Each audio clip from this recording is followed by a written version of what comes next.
Okay, thanks for watching this video with Veteran PCS. I'm back with the mortgage mentor, Rebecca Richardson, who's got a background as a Army military spouse, started in Fort Campbell area doing loans, super well versed in VA loans, and here to help us understand this concept, this appraisal, what it is, what it means, how it works, and hopefully debunk just a lot of the stuff with it. So yeah, welcome back. Thank you.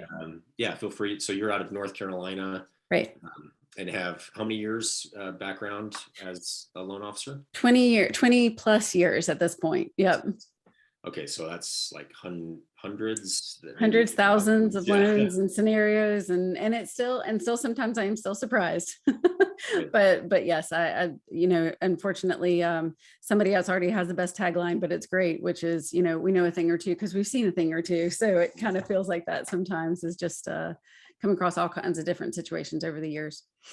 Great. So I get a lot of questions about the appraisal or a VA appraisal, or how they work, what to understand and know. So can you just help us understand what an appraisal is, how it works, and why it's needed when it comes to the VA loan? For sure. So at the most, foundational level, an appraisal is a evaluation of what a home is worth based off of other sales or sales of other homes that are similar to the one that the borrower is purchasing. And the reason that the lender cares about that is because we want to make sure that what we're lending is that the collateral, because the house is basically kind of the balance for the loan that we're offering, that home is worth at least what the loan is, or what the loan is being based off of. And, certainly in the markets that we've been in for the last couple of years, where we are right now, that can be a moving target. So the appraisal is not, I try to tell people, the appraisal is part science, part art, right? You need to have an appraiser who has the experience to understand the area, understand the subtleties, and also then be able to do very, very detailed work, very, kind of quantitative work. From the standpoint of specifically with the VA has appraisers that they have vetted, that they say that they have met, their criteria, and then they are actually the ones that assign the appraiser to come and appraise the home. So the lender orders it, but it's not our appraiser that's going out and appraising it, or an appraiser that we have set. It is based off of the pool of the appraisers that have met these standards. A common misconception is that with getting a VA loan, you also have to get a VA inspection, or that the VA inspects the house. The VA doesn't set an inspector to come and set the house. That is really done as part of the appraisal process, and it's not an inspection at the level that, say, a home inspector who specializes in it, that is their job, what they are doing, because they are getting down to, the faucet in the second bathroom was a little wobbly, or those kind of details. So, really, really detailed what it is that you're buying. What the VA appraiser is charged with is making sure that they are reporting an opinion of value based off the data that they have access to. And then also to make sure that the home meets minimum property standards, or minimum property requirements, meaning, is the home in good enough shape that it's reasonable, again, collateral for the loan, but also those requirements are there for the protection of the veteran, right? We want to make sure that our veterans aren't purchasing homes that are going to become money pits for them. So a lot of times, although there's a very, very long list of all kinds of different things that the appraisers have to keep in mind, they tend to fall into, it's either around health or safety, right? So health are going to be things like if there's mold, or if there's a sign of water, prior water issues, maybe that hasn't been remediated, because that could develop into mold, and those kind of health type things. Safety is going to be, is going to fall under, things like things that would fall under kind of the safety requirements are going to be, let's say that there's a set of back stairs and the handrail is missing.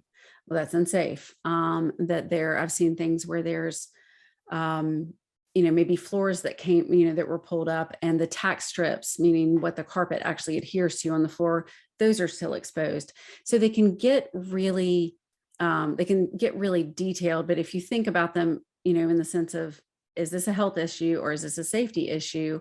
then that makes a little bit more sense. A misconception about VA appraisals with regards to the condition that the property is in is thinking that it needs to be perfect, right? Like it needs to be HGTV moved in, move in ready. It doesn't, but it can't have active termite infestation or things like that. So the way that I tell people is getting a VA loan does not mean that your property standard has to be up here, but it is going to say these are probably things that you as the buyer would be concerned about anyway.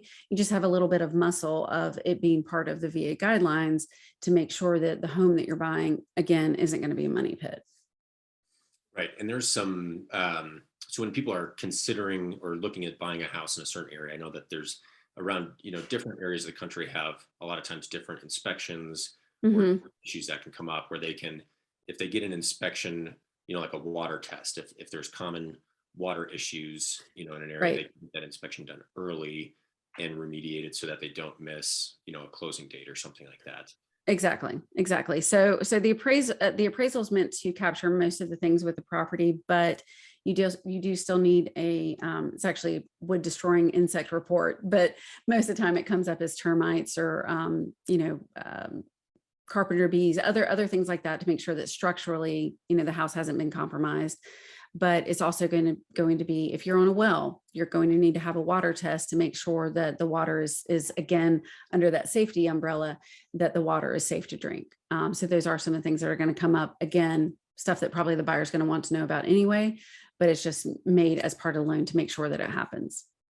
So yeah, so a good, rule of thumb, or I guess takeaway would be, talk to the real estate agent and the lender, make sure you're working with an agent and a lender that are familiar with the VA loan, are well versed in it, so they can they know, hey, we have to get these things checked early, because if they do come up as issues, we can get them fixed or get them negotiated or have the seller pay for them or negotiate them somehow. It doesn't necessarily mean that the house just won't get funded. It just means that maybe there's some extra time needed to either negotiate it or get it handled or fixed before the closing date. So if you start that process early, instead of waiting until, or if the appraisal comes back a week before closing or something like that, and they say, oh, yep, these 2 things or these 3 things need to be fixed. I'd be chipping paint as well. Yeah, that's another good one. Yeah. A lot as well, to where it just requires somebody to get out there and, paint the exterior or the deck or whatever it is, but it could delay closing. So if you have somebody that's familiar with these things, they can do this stuff on the front end to help make sure that, the closing date is still met and everything is, closed on time. People can move in when they're, expecting to. And that's one of the things is I think it can be all overwhelming when you're going through it as a buyer, right? But understanding as a lender and realtor, we're used to these things. And so most of the time there is some sort of solution. There is some pathway forward, but to your point, the more time that we have, the less stress, the less drama there is, because it's just kind of part of buying a home, and stuff does come up. But again, with more time, we have more time to resolve it in a calmer way. Great. And how about, so the results of an appraisal can either come in at value, at the purchase price that's agreed upon. It can come in over value, or it can come in under value. Right. So yeah, can you kind of just touch on, especially the undervalued one? If it's overvalued, that's great. That means that they have. That's right. You got bragging rights at your open house or something. But the concern as far as what if the house doesn't appraise? Obviously with values shifting around the country and things like that, that's a reasonable concern. One of my favorite things about the VA loan, because the VA loan is the only loan that does this, is when the appraiser goes and they're starting to gather all their information. A lot of the appraiser's work is actually done on the computer, right? It's not on site with the house, but maybe they've done that initial work. Maybe they have gone out to see the property. They're starting to put that report together, and it's like, gosh, the data just is not supporting the sales price. It may not appraise. VA has a special feature called Tidewater. And what Tidewater means is when an appraiser calls Tidewater, they alert the lender that this home may not meet value. This home may not appraise to the sales price. And what that does is that gives us 3 days to then reach back out to the buyer and the listing agent and I mean, to the buyer's agent and the listing agent, and just say, hey guys, we're not seeing the data to support the sales price. Is there any other information that you want to make sure that the appraiser is aware of? Were there any, you know, listing quirks or something that might look like it was a perfect comp, maybe, or a perfect comparable sale? Maybe you knew that it was a relocation scenario and somebody kind of just dumped the house and, you know, moved on. All of that, although it may not change the outcome, it is very good that we have the opportunity to share that information before the report is complete, simply from the standpoint of making sure that everybody that needs to know this information has access to this information, knows it, and it can be factored into that opinion of value. Even then, if it does not appraise, there is still a second layer of escalation that can be made on the behalf of the veteran, on behalf of the buyer, to the local regional loan center with the VA to say, we still don't agree with what the appraiser did, and here's our documentation, here's our justification why. And it may even still be able to raise the value at that point. Obviously, it all comes back to what you can document, but there's a process there. And like I said, I just personally like that there's an opportunity to have some of that discussion before the report is finalized, because all other loan types, you put your order in for the appraisal and basically you wait for the report to get back. And when you get that number, that's the number. You can ask for corrections and kind of that escalation process, but it's a lot more difficult to do once that number has really been memorialized in an official report. Right. So as an example, so if somebody is buying a house, their purchase price or that what's agreed upon in the contract is 300,000. Mm-hmm. The appraisal comes in, they call Tidewater, you know, there's 3 days, they assess everything, but they still publish, hey, we can only appraise this at 290,000. Right. Well, that really means they're only going to fund, like the VA loan is only going to fund up to that 290,000. Exactly. Now there's a $10,000 gap.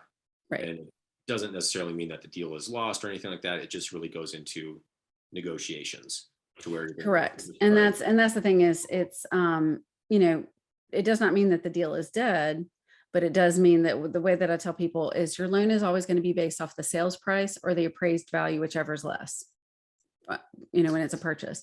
And so from that standpoint, that looks like, as the buyer, do you want to make up that difference? Do you want to pay an extra 10,000 in essentially kind of extra fees because your loan is going to be capped at that 290? Do you want to pay that as extra down payment because the sales price is still 300? So we need to, you know, shore up that difference. Or can the seller drop the price of the home? Or can the seller drop the price of the home some and you put up a little bit more money and kind of meet in the middle? Or sometimes, you know, does the contract get terminated? Do you cancel the contract and move on from the house? So all of those are options that then depend on individual preference, you know, what you as the buyer, you know, feel like this home is worth me paying. And obviously that's why the realtor is there in your corner to help you negotiate that and help to navigate that. Right. So very important to work with a real estate agent and a mortgage lender that understand these things and can understand, especially termination rights when it comes to a buyer. Because if the house doesn't appraise and it's significantly lower, being able to have, you know, termination rights and know an agent that can work with a buyer to say, you know, to get them out of a deal, still get their earnest money back so that they're not losing a bunch of money or something like that. Right. And, you know, restart this process or something. So yeah, if people have questions on this, appraisals, again, yeah, look at veteran. That's why Veteran PCS exists. It's it's a resource. It's got agents and lenders that are all veterans, military spouses, have backgrounds in this. They're people that you can trust.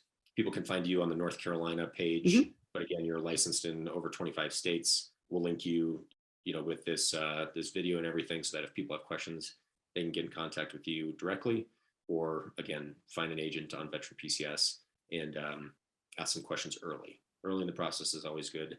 More time, the better. Yeah, you're not stressed under contract and trying Right. to figure this stuff out, you know, a week before closing or something. So yeah. Great. Well, thanks again for Oh, my pleasure. and we look forward to doing more videos. Thank you.